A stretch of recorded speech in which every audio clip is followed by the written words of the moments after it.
Greetings, friends. Eric McCool here of Permagora Live, coming at you today on October 4th, 2020. It's been quite a year, y'all, and I haven't been doing nearly as much coverage videos as I'd like to because I'm just busy, and I'm trying to process this as fast as it's coming in, and it's nuts. But today, I want to talk to you about something really important. I want to remind everybody that the foundation of the government of the United States, which we've all just sort of taken for granted as a thing for the last 200 however many years, is actually just a bunch of words on paper that were written by people who had this idea of how we could prevent tyranny from occurring. Now, the foundation of this government was done through a few documents. The Declaration of Independence and the Constitution and the Bill of Rights are the primary ones. Now, I want to remind everyone real clearly here that in these founding documents, it is made explicitly clear that it is perfectly legal and acceptable for the people of this country to alter or even abolish the government. And that's what I want to talk to you today about. I want to talk to you about abolishing the government and how we can do it legally. Just to remind everyone, I'm going to read to you from the Declaration of Independence, where it states just that. It says, "Whenever any form of government becomes destructive of these ends being life, liberty, the pursuit of happiness, it is the right of the people to alter or abolish it, and to institute a new government, laying its foundations on such principles, and organizing its powers in such form as to them shall seem most likely to affect their safety and happiness." Briefly said, we can abolish the government legally. Now, then becomes the question, well, how do we do that? Why don't we do that? Before we get into how, I want to talk about the why. I want to talk about why I'm advocating we abolish this government. Because I think far too many people have been drawn into the oversimplified scenario of, oh, it's just the guy in power. Oh, it's if we just voted in some new people. It's like, how many centuries of continued erosion of liberty and continued increase in the size of the sort of corporate fascist government apparatus do we need to witness before we start to realize that this is a lost cause, that this current government as it exists is 100% corrupt and cannot be saved? It's like, this situation very much reminds me of people who are in abusive relationships, where they keep getting hurt and furious, and they leave and they go to their sisters or they go wherever and they say, oh, I'm so done with it, I'm so done with it. But then they get in their head that maybe they should give it another chance. Maybe he's not that bad, or she, because not all abusive relationships are men abusing women.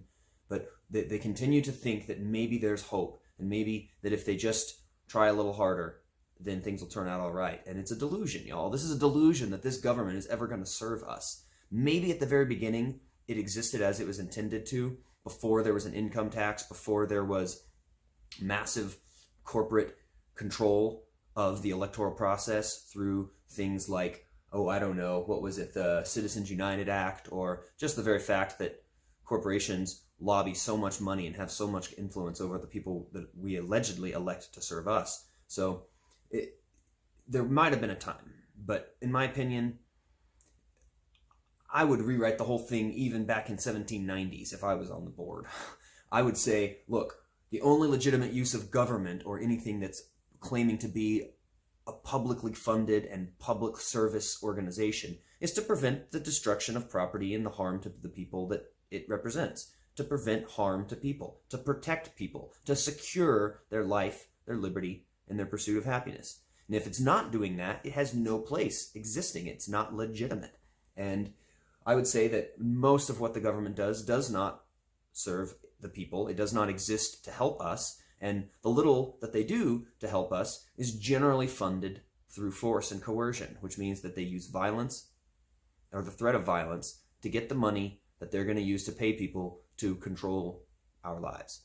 And I'm not cool with that. And so, again, like, I could go on forever about why this government as it now exists is irredeemable and may not continue to exist. And I'm not saying that as if I'm in control. I guarantee you this government will not continue to exist for much longer. It's on a suicide mission, and it has been since World War II, essentially, when they gave everyone the appearance of being, oh, the rising industrial power of the United States and the freedom, and everyone's so happy over there, and look at the American dream. But all of that was built on a lie. It was built on debt and built on inflation and built on deception and war and economic colonialism and all sorts of hidden problems that are behind the scenes, so that people watching the movie reel of it look at, oh, look how great they're doing over there, and everyone wants to come here and everyone wants to be like us, except for the fact that they don't really see what we're like. Even people in this country, most of them don't really know what this country is founded on and how it operates and how all of this wealth has been generated. So let me assure you that this country has been corrupt for a very long time. And I'm not trying to accuse every single person who works in government or who is a part of this of being knowingly involved, because most people don't know. Most people think that they're doing the right thing. But I'm telling you, if you look deep enough, you'll find that this is all built on violence and coercion. This whole colonial empire, that America really started its colonial expansion during the Spanish-American War in 1898. So that's 122 years ago. All right, we've had 122 years of colonial expansion, all of which was denounced by the founding fathers as being, stay out of foreign, entanglements. They said, don't get into that. That's problematic. That's what they were trying to escape. Britain was a colonial imperial power that was controlling them and all sorts of other places in the world, and the founding fathers warned against that, and the American people did it anyway, or at least the cabal of psychopaths that rule the American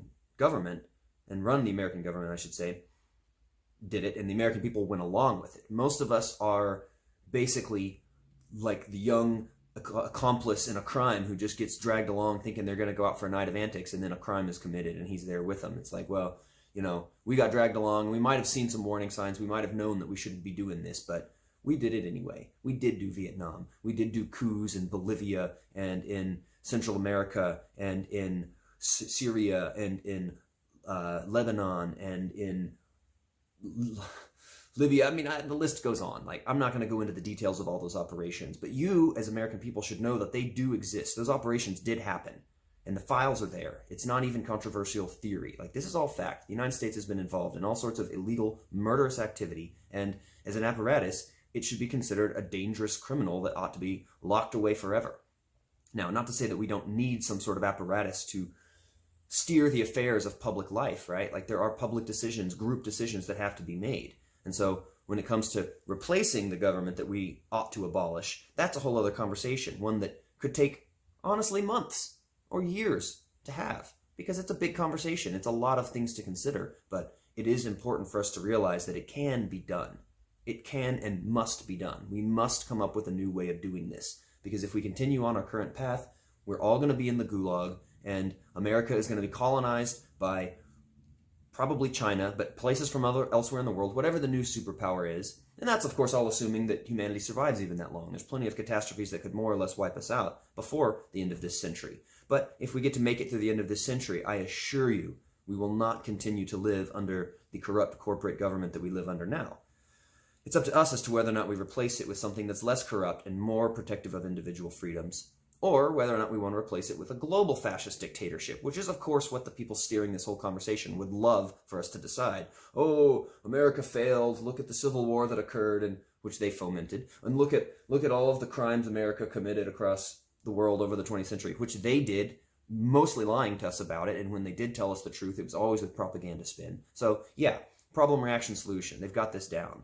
They are steering us towards demanding a new government that's more fair and more accountable. But if we accept that in the form of some global UN-style, international governmental organization or singular government for the globe, like that kind of thing, I guarantee if you put some, it's just like changing the flags, but not changing any of the people in the positions of power. You got to actually go for the root of this, which is essentially the right to govern by violence. If any government organization has the right to aggress violently or forcefully against people who haven't caused any harm to others, peaceful people, then it's illegitimate. And that's, of course, what they're proposing. They're not going to come ask you for permission before they kick down your door and shoot you up with the vaccine or take your kids away because you're not teaching them state propaganda or whatever they're going to do. They're not going to ask permission. They're going to pass laws that if you don't follow them, you're in trouble. You're going to be arrested. You're going to be killed if you fight back. That's how government works. And so, of course, when it comes down to the semantics of it, I'm not advocating that we replace our current government with any form of government, because govern the root of that word means to control. It means control. And of course, the ment part means mind. They're not just controlling your body, they're controlling your mind. But that aside, we have to really re-envision how we want to do this. If we want to have a free world, we need to get right down to the root of it, which is consent and bodily autonomy.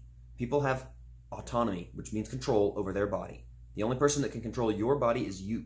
Now, of course, others can talk you into doing something with your body that you may not be super comfortable with, but you are the one that makes the decision whether or not you're going to put that mask on, or whether or not you're going to pull the voting lever or pull the lever in the gas chambers, right? Like, you get to choose that. And we've seen plenty of scientific experiments that show how easily people can be, strong-armed, even without physical violence or threat of it, just through pressure, through social and psychological pressure to do things that they wouldn't otherwise do. But it is the individual that is in charge of the individual. And anything that the state does to try and interfere with that autonomy is a criminal act. It's an act of violence, and it's basically no different than a mob boss saying, pay me tribute or I'll burn your shop down, okay? So we're looking at that as the fundamental, foundational principle of any form of social collective endeavor, which we will replace government with. We'll replace governments which use force with social organizations like clubs or like enterprises that will provide services or will be of service to humanity, and we'll have to pay for it. This is all what it comes down to. It comes down to the now cliche libertarian and voluntarist phrase, which is taxation is theft. Theft is against the law. Theft is illegal against natural law and against almost all on the books government laws, right? You're not allowed to steal. So that means we have to fund these organizations with voluntary means. We have to find people who want to pay for them, and we have to organize them, or at least encourage them to organize so that they will pay for the things they want. Oh, you want roads? Well, then everyone who wants to drive needs to pay for the roads. You can use tolls, you can use systems that basically when you buy your car, you're paying for a tax. Like, there's all sorts of ways. And again, a tax is a tricky word because it usually implies mandatory, non-consensual, compulsory collection of money, but call it a fee, right? Like, if you want to use Netflix, you have to pay them, right? It's not that different. It's just about you get to choose whether or not to use Netflix. And you can say, well, I choose not to use the roads. That's fine. But if you try and use them without paying for them, that's not that much different from stealing. And I'm not one to... I honestly believe that we could probably figure out a way to do this without making every single person have to pay for every single little thing along the way. I think we could probably lump some of this stuff together into a system that is not going to be so minutia-oriented, but that's going to be a general measure of, if you're contributing to the general good of society through paying into programs, you get access to most of the stuff, whether or not you pay for that particular one. And I say that because, honestly, some people, some organizations have the wealth to pay enough to cover everybody. And should they be required to do that by law? No. But can they? Yes. Should they? Probably. I don't know. It just depends on, how much we want to value the commons and how much we want to value the flourishing society that could occur once people are given access to resources and it doesn't break them to get them. You know what I mean? So this is my plea to America. Let's come together and let's abolish the government. How do we do that? Okay, so I don't know my constitutional documents as well as I should, but I'll tell you this. I'm pretty sure that what it takes is a constitutional convention of the states. Every state has to come together and have a constitutional convention wherein these matters are decided. They're voted on. And I think it's 2/3 of the states. If they approve whatever measures are written, then that becomes the new, that's how you abolish the federal government. You abolish it through a constitutional convention, and 2/3 of the states agree that this old system sucks and we need to get rid of it. And I'm pretty sure that each state has its own process for something similar. And my recommendation, which seems pretty far-fetched, of course, but a guy can dream, can't he? My recommendation is that this process be an open source online phenomenon where people individually and in groups go out and rally to get ballot initiatives and ballot measures on the books to say we are going to vote on whether or not we're going to continue to fund your existence, you governors and you state legislators and all you people who have basically been colluding against us. You have sold us out to the people who are trying to rule us and take away our freedom. You're supposed to represent us, and you've failed, so you're fired. So we fire all of them. We legally eradicate their offices to where they no longer exist, right? I'm talking about a complete wiping of all the existing offices that exist in government. Everyone's going to be like, oh, that's chaos. You're going to cause violence. No. I should have said this first, perhaps, but before we do that, we've got to design voluntary, consensual, non-compulsory replacements for each of those offices, or rather for the function that those offices serve. Now, some of the offices may not need to be replaced at all because they do serve no one except the oligarchs. However, there are some offices and there are some positions and there are some jobs that need to be done in order to serve the public. There needs to be coordination, not only for things like infrastructure or for policy on how to deal with aggressors, because there's going to be crime, right? People are going to commit crimes, and you need to have some sort of public policy as to how the public can address that without it just being random vigilante mobs, which could easily be misused, right? There has to be some sort of decision making as to how we can do this process in a way that's transparent and fair to everybody. We have to design that. I mean, this is not easy stuff. We're not talking about, hey, let's just rearrange the furniture in the living room. We're talking about a complete redesign of our social institutions. And I think it's long overdue. I mean, I think all the people out there rioting and trying to say that all cops are bastards, and, it's like, that's a fairly low resolution reaction to the very same thing I'm talking about. They're rightfully pissed, right? Those people have a reason to be pissed. There's so much corruption in the police, so much corruption in the government, so much wrong that's being perpetuated under color of law, and it needs to be fixed. My opinion is that burning down buildings, especially of small business owners, is not helping. But that energy, that unrest, it's real and it's legit. And so the question is, are we ready for this? Is America ready to wipe the slate clean and start over? I should think that after the last election cycle and now going into this one with all the baloney we've been looking at and all of the pandering that is done to us by the mainstream media and the undisguised propaganda that we're witnessing, and it seems like we should be ready. I can't believe more people aren't calling for this, but whatever the case, it's happening. We need to abolish the government. We all can see how corrupt it is. And some people are looking at it like, oh, it's just the other side that's corrupt. Our team is good. It's like, okay, wake up, people. Look at the other side. Look at what... Anyhow, back to it. We gotta do something about this. Let's start discussing. Let's start discussion groups where we think about this and we strategize. How can we get these constitutional conventions arranged for within our states and within the country? And how can we design something that covers all the bases, that makes sure that the things that people are going to say, oh, but what about this? What about that? We have the answers. It's like, oh, well, how are you going to handle foreign invasion, right? It's like, okay, well, we need militias. We need defense infrastructure. I'm not a big fan of war machines, and of course, the whole art of war has changed so much in the 21st century that it's almost something I don't even want to get into. It's too much. But yeah, we do need defense. It's not like if we changed America and fixed America that everywhere else in the world is going to be fine. In fact, the people that run the world aren't just Americans, and this isn't just an American thing. It's like there is now a global conspiracy against humanity, and it's run by a very small number of people who have ultimate power only because people believe that the emperor wears clothes, only because people believe they have the power. We can take that power away from them, and that's what I'm suggesting. I'm suggesting we take away their power to manipulate us through these governmental offices and these bureaucratic systems that they control, and that we, or at least that some people, not myself, think they control. They think that their vote matters. They think that all they need to do is write their congressman, and they have no reason to believe that. It's not like it's ever worked. It's not like the elected officials ever really do what the people really want, but they believe it, and so they're content to just sit and watch. Well, I'm not content to sit and watch. I'm ready to change things, and I'm ready to strategize with serious, intelligent people who can see this vision and who want to work towards it, who want to create a better system. Okay? So let's talk, y'all. Let's figure out how we can do this, and let's do it. And I mean, again, this is a Hail Mary. This is not me like super optimistic that this is ever going to happen. But I'm not super optimistic about a lot right now, other than the fact that everything's good in the end, right? Like we're all just part of a simulation. We're all part of a cosmic dream. And once we wake up from it, none of this is going to matter as much as we think it does now. But while we're in the dream, we got work to do.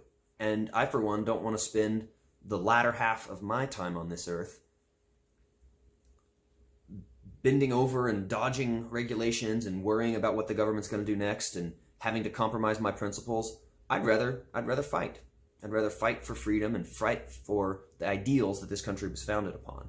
And if at all possible, I'll avoid that being a kinetic fight, a live ammo fight. If it's good, I would prefer to stay words and ideas, but I know how the people that run the world work. They kill people who successfully organize words and ideas against them.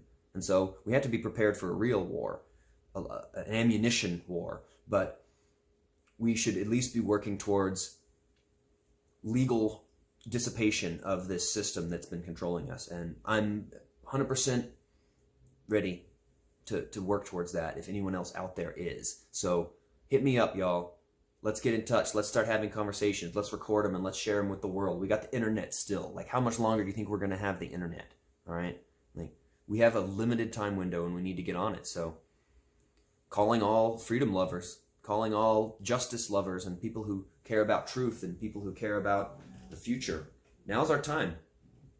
Let's stop talking about the election. Let's stop talking about the puppet candidates and all the crap that they want us to talk and think about. And let's start focusing on the real meat of the issue. How do we cut these parasites out? How do we just fire them and, in many cases, probably arrest them and lock them up? That's what we need to do. And yeah, I'm ready. Let's go.